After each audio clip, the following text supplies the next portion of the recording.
Alright, what up, world? We're sitting now with the other half of Local Lights, the homeboy Grizz, representing Brooklyn.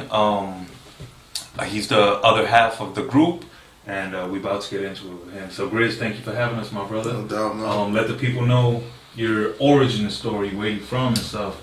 Born and raised right here, Brooklyn, New York, Clarkson Ave. Literally, I was born 3 blocks up in Downstate Hospital.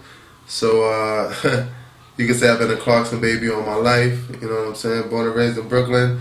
Pretty much, just, you know, in terms of hip hop, I got an old soul, like I was telling you earlier. Right, you know what I'm saying? I got an old soul, man. Just because my pops was a DJ, actually. You know what I'm saying? He used to live here. He DJ right in the living room. Big 2 turntables in the mic. Right. You know, I guess I was the one fat MC on the set. But So how many crates did you carry? I literally carried no crates. No, but he definitely had crates. No, he had crates. Yeah. He had crates. You know what I'm saying? And I remember one of the first hip hop songs that I actually knew, even heard, matter of fact, and remember and was able to recite was Nice and Smooth, Hip Hop Junkies. Okay. You know what I'm saying? And it's like, till this day, you know, I can recite the whole song, And my first like mixtape that I ever saw and listened to was a Funkmaster Flex. 60 Minutes of Funk? Yeah, I think it was 60 Minutes of Funk, son. Yeah. I think it was 60 Minutes of Funk. That's crazy. So, you know, it's pretty much, and then my mother actually, as far as music, you know, you got my father listening to one generation of hip hop, my sister listening to another, then my mother, you know, her being born in the 50s, her whole music, you know, the music she loved was her house, right? Things like that, you know. So she pretty much brought all those influences like Marvin Gaye, right? The Stylistics, you know, the Temptations, and then my pops came with the Outkast, you know what I'm saying, the Wu-Tang. My sister came with some other shit like, yo, it's just crazy, man. So it's like you put them all together and you got Grizz. That explains a lot, because earlier we were discussing music and older music, 90s and before to be exact. Yeah. And Grizz is a young cat, still in his 20s, but the knowledge that you contain about music, it definitely was a surprise. Who would you say were some of your great influencers as far as your rapping and stuff? Bro, if I really had to go into that, just give me 3. I can't. I got alright. I could say Biggie. I could say Biggie, Pun, M, Dre, Snoop.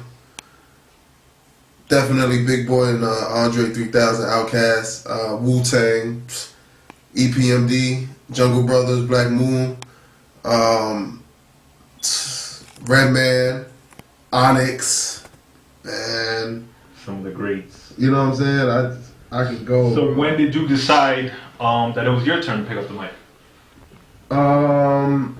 I was doing poetry. I started off doing poetry at like 7 years old.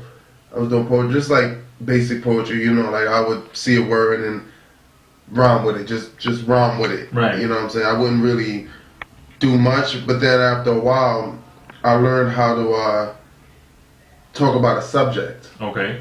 And, you know, like pretty much use anything. Like if we were talking about a phone, you know, I would be able to identify with the phone. I don't know how, bro. It was just so weird. Right. But like it would be a tree, it could be a bee, it could, like, you know, like a tree, a bee. You would be covered. Literally, you know what I'm saying? And after a while, I didn't even notice that progressed and evolved into me being able to actually spit lyrics. Now, before I was able to spit lyrics, I really couldn't even put a 16 together. You know what I'm saying? I'm gonna tell you a funny story. BR's a witness to this because he was actually there. You know what I'm saying? I was 15 years old. I didn't have no verses, no 16s, no nothing. Okay. Right? We had went to a meeting with some dudes that was under Little Kim's record label at the time. I forgot the name, but BR went to school with them, Mega Evans at the time. Okay. You know what I'm saying? So it was pretty much our chance to like show what we were about, because you know he was telling them like, yo, we do music and you know we rap or whatever, and we as in at the time it was me, him, and our boy named Droopy. I'm saying shout outs to the homie Droopy. He locked up right now doing a bid. So we go out there. We met up at Fulton Albee Square Mall, Fulton Mall, which no longer exists. Right. You know what I'm saying? And we went there. Never forget this shit. We went back all the way back to the McDonald's, and we got a cipher going. So as we get the cipher going, I have no bars. Remember? Right. You know, on our way down there, we on the bus. They spitting everything they got. They getting themselves ready. I'm like, damn, what am I gonna spit? Like, how am I even gonna try to spit if I don't even know how to spit? Right. I don't know how to form a 16. I don't know how to do none of that. So I was like, all right, boom. We get down there. They knew this though. They knew I didn't have no material, so they tried to cover up for me. Okay. You know what I'm saying? Droopy would spit, Molly would spit, and when it would be my turn, Droopy would spit, BR would spit, it would be my. You know what I'm saying? The same thing. They were skipping over you. Yeah, so it got to a point where they were running out of stuff. And the people were noticing, like, yo, why he not spitting? You know what I'm saying? So now it got to a point where they ran out of rhymes. Right. They have no more, so now it fell on me. Now the pressure's on. That's it. So I had to try to spit. I don't know, man. I tried to spit a freestyle. Didn't know how to. Nothing. Tried to spit a freestyle. Bomb. Boom. Like, first 2 bars. Bomb. They started laughing, you know what I'm saying? I became the laughing stock of the group. I became a joke. I was like, nah, that's not cool, man. Right. Like, I was like, I promise, I made a vow to myself that that would never ever happen again, bro. Right. And I remember being in high school. I went to James Madison at the time. I remember being in high school, bro, taking maybe 2-3 weeks to write one verse, like one hot verse. And when I finally wrote it, dude, we went to the studio, to our boy Personnel studio, actually. Shout out to the homie Personnel. We went to his studio. Bro, I spit the verse to the grinding beat, Clips grinding, you know what I'm saying? And everybody that heard it was like, yo, you nice, dude. And I'm like, nah, you think so? And, you know, people not even knowing, like, that's my first it wasn't even 16, but that's my first real written verse, like my very, very first verse, and I remember it to this day. That's why I can never forget the story that led up to it, because it was like, that was the birth of Grizz, you know what I'm saying? But around that time also I had an interest in producing, because I produce as well. Okay. You know what I'm saying? So around that time, now after that, I actually began producing, you know, shout outs to the homie Aubrey, Aubrac, you know, GQ, them dudes, you know, if it wasn't for me being able to go into Aubrey's basement, pretty much mess with his keyboard, you know, he had a Triton, I pretty much developed my sound there. Right. You know, my style. As a producer. And also evolved as an artist. Right. You know what I'm saying? Because they had a mic and everything, and we used to record tracks just to record them, and I just wanted to jump on every track, and they let me, because, you know, they saw potential. Right. You know, and now you're gaining the experience of actually being in the studio and putting actual songs together. Oh yeah. Subjects, themes, hooks. Yeah. Now it's a rap. Like now I could talk about anything. Right. I could spit any way I want. I got many flows, and it's crazy because BR is a witness to all of this. Like, he's been around for all of this stuff I'm talking about. He's been in the basement with me, you know, Aubrac and GQ. We've been through it, like, what? He said 10, 11 years? I started at 15. I'm 27. Right. You know what I'm saying? So he's been there. Well, the thing, to go back to your story, you found yourself at a crossroads. You were the laughing stock of the group. You could have went, there was only 2 ways you could have went. You could have went and made yourself better, or you could have just said, fuck it, and kind of not done it at all, and just kind of folded. So, you know, it's admirable that you took that route and you challenged yourself to not allow that to happen again. Yeah. It's funny that you say the word challenge, because that's exactly what I do. Like, whenever I hear a new beat, or I actually decide to make a new beat, I always try something new. There's so many things, so many techniques, so many methods, so many ways to be diverse and versatile, and I haven't done it all. I've done it a lot, you know what I'm saying? Like, if you listen to the music, you'll hear something different in every single song. Right. Because there's so many different things to do.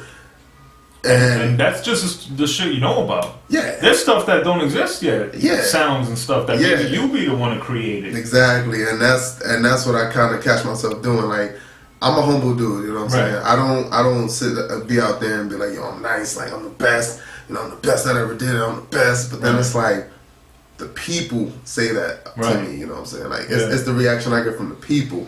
You know, I put my heart into the music and it's heartfelt. Right. So when it comes back to me, people come to me, you know, with their generosity and they humble me and they're humbled by the things I'm spitting. Yeah. You know, they be like, yo, dude, like, yo, that's some real you know, you spitting some dope shit. Like, I feel it, bro.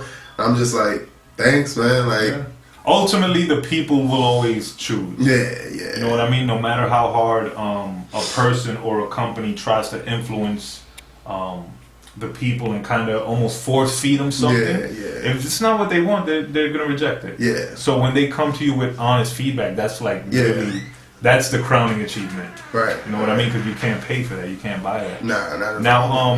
Do you still produce? Yeah.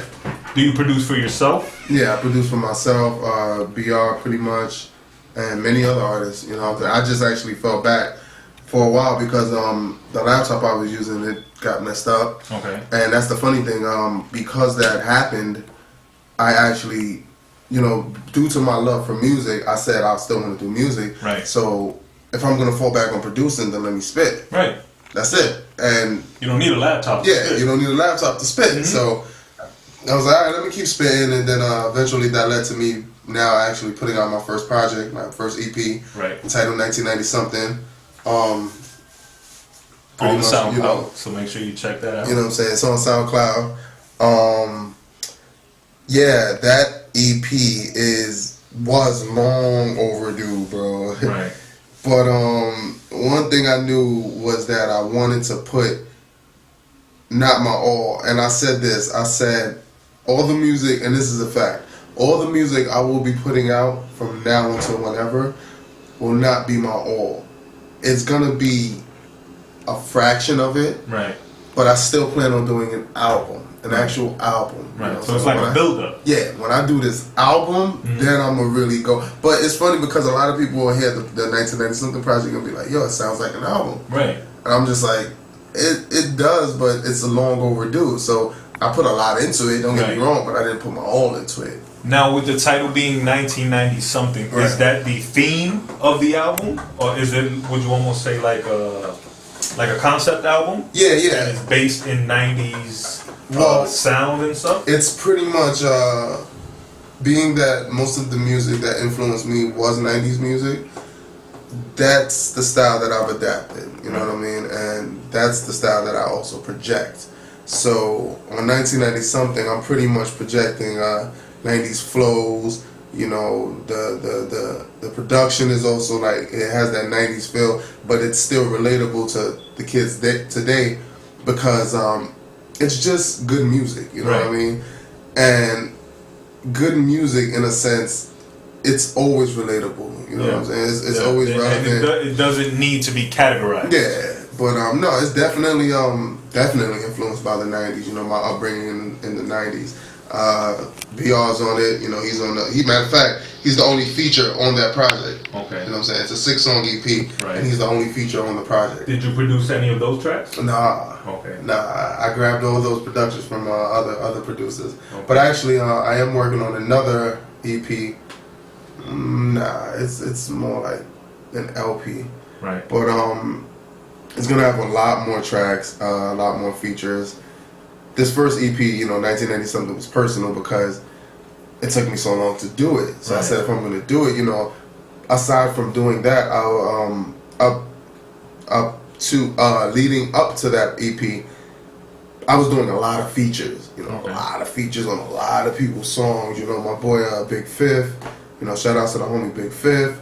On BR's joints, just so many people, and I didn't want to be known as a feature artist, because I know I can make my own songs and I can do my own stuff, but me actually featuring on people's stuff was just me developing my style. Yeah. Because no matter what I did, no matter what I said, and even on the features, you know, everybody like, they anticipate like, nah, like I want a Grizz feature, you know what I'm saying? Like, nah. And then when I do the feature, they like, damn, Grizz, like you always gotta body me on my own tracks, huh?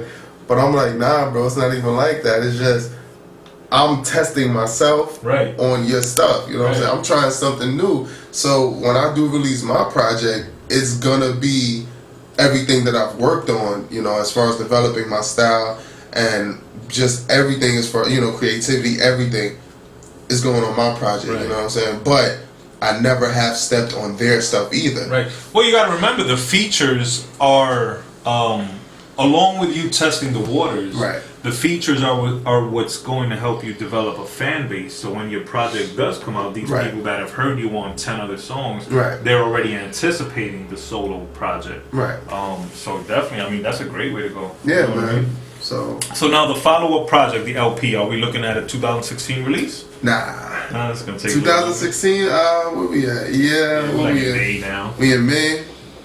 I might be able to release it around the same time because I released 1990 something. Well, the first release was supposed to be November, around my birthday. I was born 11/11, Veterans Day. Okay. You know what I'm saying? Scorpios. Shout out to the Scorpios. Then I pushed it back because I didn't have. I think it was like I was missing like 2 songs, and I just wanted them to be right. You know what I mean? I didn't just want to throw anything on it, especially this being the first project. Exactly. So I'm like, it carries a lot of weight. Yeah, I gotta make sure it's right and it's up to par. And you know, a lot of like people that helped with that was like BR, my boy Lenny, my mom's. You know, my family, just my family, to be honest, because, you know, not only is BR the homie and, you know, the whole local life movement, not only is he my partner, but he's actually my cousin. Right. You know what I'm saying? We family, like, we blood cousins. My mother's his aunt. Okay. You know what I'm saying? So, like, we're family, you know what I'm saying? And this is why we, like, stick together to that point, you know what I'm saying? Because it's like... It's beyond the music. It's beyond the music, you know, like, if he wants something out of me, he can't get it out of me. He gonna be like, well, I'm gonna tell Aunt Janice. Yeah. And you know, she'll get it out of you or whatever. So, but that's a blessing though. Yeah, man. You know, that's a lot of people. And then 5 Feet from Black Moon is our cousin. You know what I'm saying? We just found that out not too long ago. And then it all coincides with, you know, meeting Buckshot and knowing Buckshot and 5 Feet was in the group, and it just all works out. You know what I'm saying? But at the end of the day, you know, it's the people around you, you know what I'm saying? The people around you can make you or break you. And at times, some people have made me and some people have break.